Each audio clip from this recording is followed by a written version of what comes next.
Itaubising ngasi aina semjari ta video si long term investment ki damakta portfolio sema matamda sharesing si khanba matamda kari karamba makal ki sharesing khanga dagi haibisi ki matang dai sum khara mati amta sum haijege tawni adagi aroibda share tara khatangi portfolio ma khatanga ai mayam ki damakta sema recommend tawjege aduna aina haningi si kayumba mayamna long term investment tawninga di chehi changa mu ki haitarene long term gi damakta investment tawning taragadi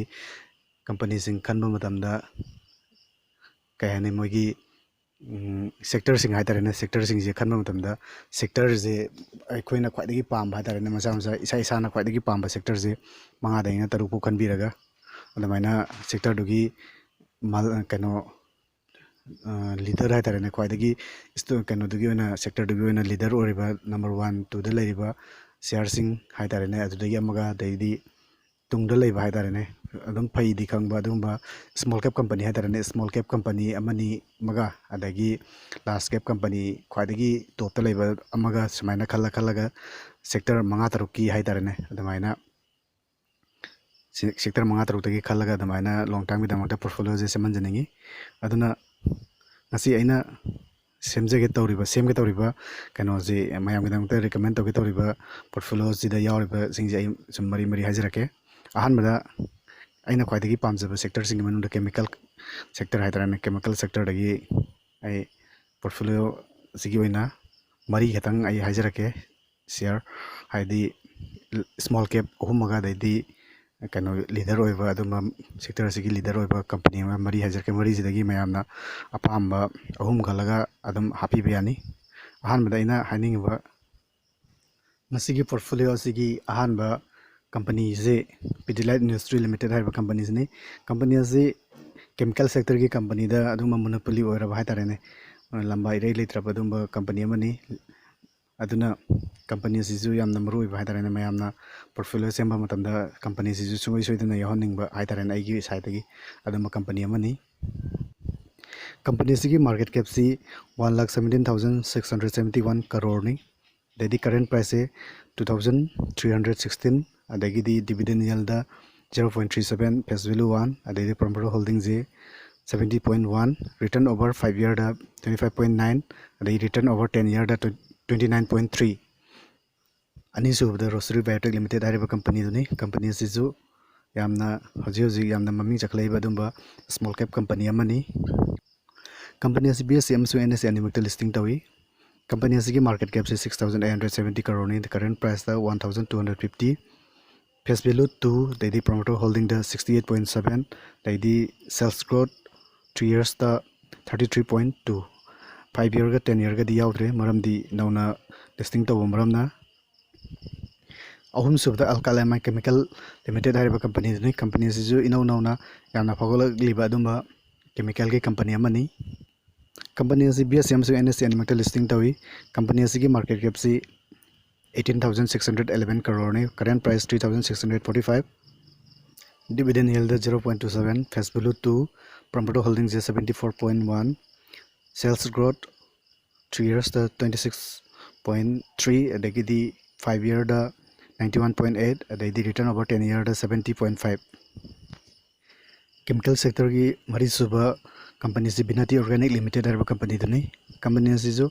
inau nauna small cap company da jamna mami leba duma company amani company sigi market cap si 20,253 and the current price 1,970 dividend yield 0.30 face value 1 promoter holdings is 74.1 return over 5 year 50 take the return over 10 year 48.8% aduna hojik aina chemical sector gi share mari haijaba sida Pidilite Industry the compulsory oina yaholaga dedi atopa ahum Rosary Biotech ne Binati Organic ne dedi alkalamine ahum sidagi ani khaga laga tarena ahumna chemical sector dagi ahum je yahon janingi yamrabda dulo sigi ani suba sector je IT sector ni aduna IT sector da large cap company gi oina TCS aina hapsawani TCS yamna maming chatba adumba sector asigi ju leader or market leader or adumba company amani aduna TCS hapsawani company is BSM so NSE animal listing tawi company sigi market cap se 11,85,842 crore ne the current price is 3,206 adagidi dividend yield 1.19 the face value 1 the promoter holding the 72.2 return over 5 years the 20.6% return over 10 years the 18.8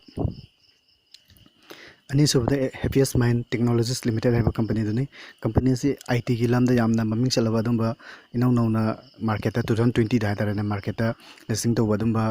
small cap company amani company si BSM so NSM animal listing dawi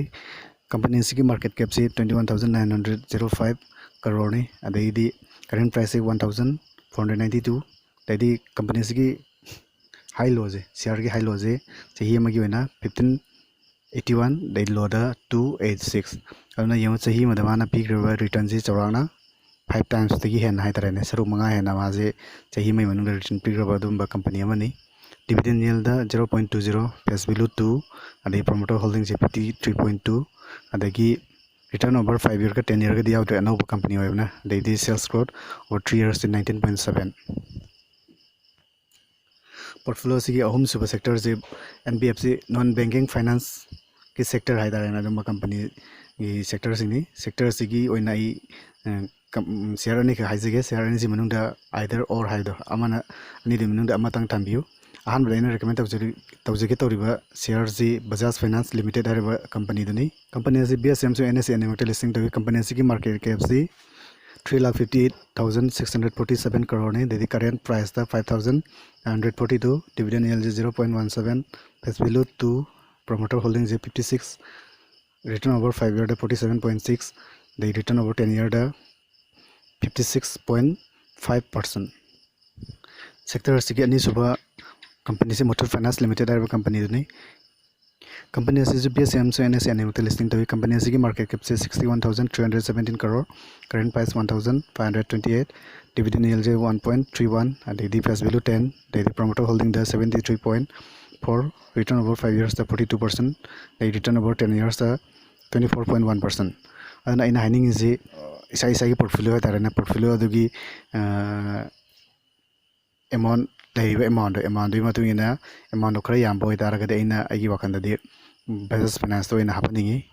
mutual finance di capital lo yam da taragade Bajaj sigi mutual finance ji ai adu mutual finance ki di debt se le je market cap se 61,317 crore ne the debt in 50,414 crore ne aduna debt yam na le aduna Bajaj Finance ki di debt yam na le ti aduna Bajaj Finance ina agi first priority ni adubu siguma financial institute sing haidar na financial institute sing lady bank ki sing jidi mayam dagi paisa je khongbalaga aduna loan guma piraga chalai maramna ayamana loinamakti debt sin loinamakti lei debt leitaba financial institutes di ambau leite aduna ai wakandi mutual finance ju adum debt jamjaraga su adum payena ai wakandi lawi aduna mayam gi portfolio gi size ki madungina Bajaj Finance na tragana Muthoot Finance ani si manung da ama yawan janingi ngasigi portfolio sigi mari suba sector sigi footwear sector gini sector asigi market leader or Relaxo Footwear Limited hariba company duna ina ahan bada ina recommend tawge tawjere basi ahan baibu ina recommend tawjere si portfolio sigi chuna tagi footwear sector gidi si makatani sigi mohta bata ju lobe adu bata de kya pamde aduna bata de igi portfolio da yaudi aduna Relaxo je ina mayam de recommend tawjabani company si BSM so NSE animal to listing tawi market cap se 29,160 crore ne adagi current price is 1,173 dividend yield is 0.11 face value 1 promoter holding is 70.9% return over 5 year 37.4% the return over 10 year 54.6% portfolio si manga super sector si pen sector gini sector sigi haje jima sector sigi leader oi market leader oi ba dumba company si Asian Pen Limited si yamna phaba dumba company amazuni yamna growth lai bhai darane tong return yamna pige dawa company amazu oi de large cap company amazu oi yamna thajaningai oi bhai darane dumba company amani param duna igi portfolio de company si hapsa bani company si BSM so NSE animal listing to company si market cap se 2,97,985 crore ne current price 3,107 dividend yield is 0.57 face value 1 promoter holding is 52.8 return over 5 year 24.3 return over 10 year 25.9 ꯑꯅꯤꯁꯨꯕ company ꯑꯁꯤ ꯕꯔꯖꯔ paints India limited ꯍꯥꯏꯔꯤꯕ company ꯑꯁꯤꯅꯤ company ꯑꯁꯤꯁꯨ BS ꯑꯃꯁꯨꯡ NSE ꯑꯅꯤꯃꯛꯇ listing ꯇꯧꯏ market ꯀꯦꯞꯁꯤ 83,239 ꯀꯔꯣꯔꯗꯩꯗꯤ current ꯄ꯭ꯔꯥꯏꯁꯇ 856 dividend yield 0.33 face value 1 promoter holdings is 75% return over 5 year 29.4 return over 10 year 36.8% and Berger Pen jisu yamna growth leba aduma return yamna piba aduma company amani mayamna de Asian Pen natragana Berger Pen ani si manungda ama khatang thambu na portfolio da adabu aigi wakhanadi pen sector gi oina khaidoiba paisa haitare share adudagi tangai khaidoga Asian Pen amasung Berger Pen anima portfolio da yohanjaningi portfolio asigi taruk suba sector ji textile sector ni sector asigi amatang araba aina recommend tawriba company ji private limited haiba company ji ni company asi BS amsu NSE animal listing tawi company asi small cap company amani market cap 9045 crore current price 17.8 dividend yield 2.03 face value 1 promoter holding 73% return over 5 years to 30.1% return over 10 years to 28.7 aduna aina ngasi semjariba portfolio haitare masi mayamgi damata aina sum recommend tawjabani masigi portfolio je aigi wakanadi yamna faraba haitare ne masida mayamna ngamdana lamsam da boire natragana SIP da boire sum khara aigi portfolio da yawriba aigi recommendation portfolio je yawriba shares sing haitare ne company sing sidang thaguding angamba paisa sing thadaraga haitare SIP mota boire lamsam da boire sum lesson daragadi chahi 35 gi oina thambada yamna phaba adumba return ama pigini haibagi थाजबदना अगर थम्मीसे ma'am मफमदा अदना मैमना करिगुंबा आइगी portfolio से थाजबिरगदी invest तौर येंबियु अदुबु इसा इसागी decision अरोइबो ओइबियु अइना हायना हेक्ता ma'am थमगेदि खनगनु बरमदि इसा इसागी पैसानी मांगसु तोंगसु इसा इसागिनी अदना मसी हायरगा मसीगिदि video असिगिदि मतांग से लोसन जरगे